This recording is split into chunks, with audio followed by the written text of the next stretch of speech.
Hello students, आज इस video में हम चैप्टर 6 वर्ग और वर्गमूल प्रश्नावली 6.3 से क्वेश्चन नंबर 9 और 10 सोल्व करेंगे। उससे पहले अगर आपने मेरे चैनल को सब्सक्राइब नहीं किया है तो कर लीजिए।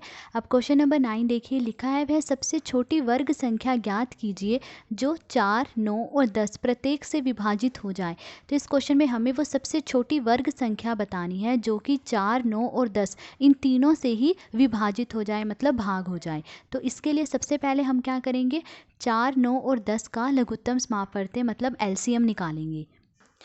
तो देखिए 4, 9 और 10 का लघुत्तम समापवर्त्य अब हम निकालेंगे तो हम वो सबसे छोटी संख्या देखेंगे जिससे कि इन तीनों में से कम दो संख्याएं तो कट जाएं।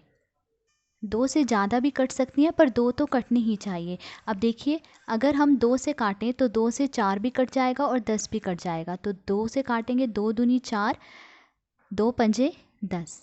ठीक है, अब उसके बाद देखिए 2, 9 और 5 आया है। अब कोई ऐसी संख्या नहीं है जिससे कि इन तीनों में से कम दो संख्याएं कट जाए। जो इन तीनों में से कम दो संख्याओं को काट दे, ऐसी कोई संख्या नहीं है। जैसे कि 2 है, 2 से सिर्फ ये 2 कटेगा, 9 और 5 नहीं कटेंगे। इसी तरह 3 है, 3 से सिर्फ 9 कटेगा, 2 और 5 नहीं कटेंगे। कम से कम दो संख्याएं तो कटनी चाहिए। तो ऐसी कोई संख्या नहीं है, तो इसलिए अब हम इसको यहीं पर रोक देंगे।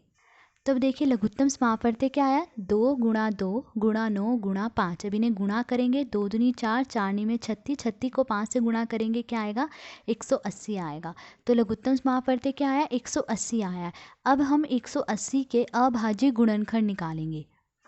तब देखिए 180 के हम अभाज्य गुणनखंड निकाल रहे हैं। तो सबसे छोटी अभाज्य संख्या कौन सी है, 2 है। तो ये 2 से कट जाएगा क्योंकि इसका इकाई का अंक क्या है, 0 है। तो ये 2 से कट जाएगा, इसे 2 से काट लेंगे, 2 नी में 18, 0। ये भी 2 से कट जाएगा, 2 चौके 8, 2 पंजे 10। अब 45 2 से नहीं कटेगा। 2 के बाद अगली अभाज्य संख्या 3 है, 3 से 45 कट जाएगा, कितने पे कटेगा, 3 एकम 3, 3 पंजे 15। अब 15 भी 3 से कट जाएगा, 3 पंजे 15। और ये 5 जो है 5 से ही कटेगा, 5 एकम 5। तो देखिए 180 के अभाज्य गुणनखंड ये हैं। अब हम इनके दो दो के जोड़े बना लेंगे। एक जोड़ा ये बन गया, एक जोड़ा ये बन गया। अब देखिए 5 का जोड़ा नहीं बन पाया, ये अकेला रह गया है। तो मतलब 180 जो है पूर्ण वर्ग संख्या नहीं है।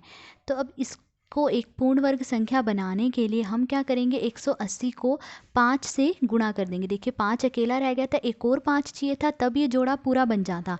तो अब हम 180 को पूर्ण वर्ग संख्या बनाने के लिए क्या करेंगे, 5 से गुणा करेंगे।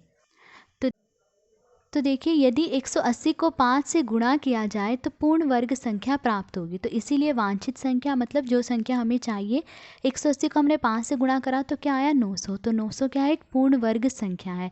और 900 ही वह सबसे छोटी वर्ग संख्या है जो कि 4, 9 और 10 इन तीनों से जो है विभाजित हो जाएगी। ठीक है, तो ये था क्वेश्चन नंबर 9। अब हम क्वेश्चन नंबर 10 सोल्व करेंगे। क्वेश्चन नंबर 10 देखिए, लिखा है वह सबसे छोटी वर्ग संख्या ज्ञात कीजिए जो प्रत्येक 8, 15 और 20 से विभाजित हो जाए। देखिए ये क्वेश्चन भी 9th क्वेश्चन की तरह है। इसमें भी क्या कहा गया कि हमें सबसे छोटी वर्ग संख्या बतानी है जो कि 8, 15 और 20 इन तीनों से ही भाग हो जाए। तो सबसे पहले हम क्या करेंगे, 8, 15 और 20 का एलसीएम निकालेंगे, लघुत्तम समापवर्त्य निकालेंगे। तो 8, 15 और 20 का लघुत्तम समापवर्त्य अब हम निकालेंगे। तो वो सबसे छोटी संख्या जिससे इन तीनों में से कम दो संख्याएं तो कट जाएं। तो देखिए 2 से जो है 8 भी कट जाएगा और 20 भी कट जाएगा। तो 2 चौके 8, 2 एकम 2 और 0। दोबारा देखिए ये 4 और 10 ये दोनों जो है 2 से कट जाएंगे। तो 2 से इसे काट लेंगे, 2 दूनी 4, 2 पंजे 10। अब 2 के बाद देखिए 3 से सिर्फ 15 कटेगा, 2 और 5 नहीं कटेंगे, पर कम से कम दो संख्याएं तो कटनी चाहिए। उसके बाद देखिए 5 है, 5 से जो है 15 भी कट जाएगा और 5 भी कट जाएगा। तो 5 दिए 15, 5 एकम 5। अब देखिए कोई ऐसी संख्या नहीं है जो इन तीनों में से कम दो संख्याओं को काट दे। तो अब हम यहीं पर रुक जाएंगे। तो देखिए लघुत्तम समापवर्त्य क्या आ रहा है, 2 गुणा 2 गुणा 5 गुणा 2 गुणा 3। अब इन्हें गुणा कर लेंगे, 2 दूनी 4, 4 पंजे 20, 20 दूनी 40, 40 तिये 120। तो लघुत्तम समापवर्त्य क्या आया, 120। अब हम 120 के अभाज्य गुणनखंड निकालेंगे। तो देखिए सबसे छोटी अभाज्य संख्या जिससे 120 कट हो जाए, 2 से कट हो जाएगा क्योंकि इसका इकाई का अंक क्या है 0, तो 2 से कट जाएगा, 2 से काट लेंगे, 2 छिके 12 0, फिर 60 भी 2 से कट जाएगा, 2 तिये 6 फिर 0, फिर ये 30 भी 2 से कट जाएगा, 2 एकम 2, 2 पंजे 10। अब 15 देखिए 2 से नहीं कटेगा, 2 के बाद अगली अभाज्य संख्या 3 है, 3 से ये कट जाएगा, 3 पंजे 15 और 5 है, 5 से कटेगा, 5 एकम 5।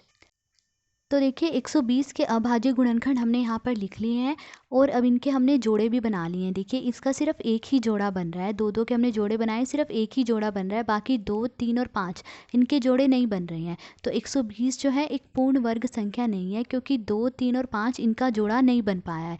देखिए 2 का जोड़ा बनने के लिए एक और 2 चाहिए था, 3 का जोड़ा पूरा होने के लिए एक और 3 चाहिए था और 5 का जोड़ा पूरा होने के लिए एक और 5 चाहिए था, मतलब हमें 2, 3 और 5 चाहिए थे। तो 120 को पूर्ण वर्ग संख्या बनाने के लिए हमें क्या करना पड़ेगा, हमें इसे 2, 3 और 5 इससे क्या करना पड़ेगा, गुणा करना पड़ेगा। तो देखिए यदि 120 को 2 गुणा 3 गुणा 5 अर्थात 30 से गुणा किया जाए, देखिए 2 तिये 6, 6 पंजे 30, क्या आ रहा है 30 आ रहा है, मतलब 120 को अगर 30 से गुणा किया जाए तो पूर्ण वर्ग संख्या प्राप्त होगी।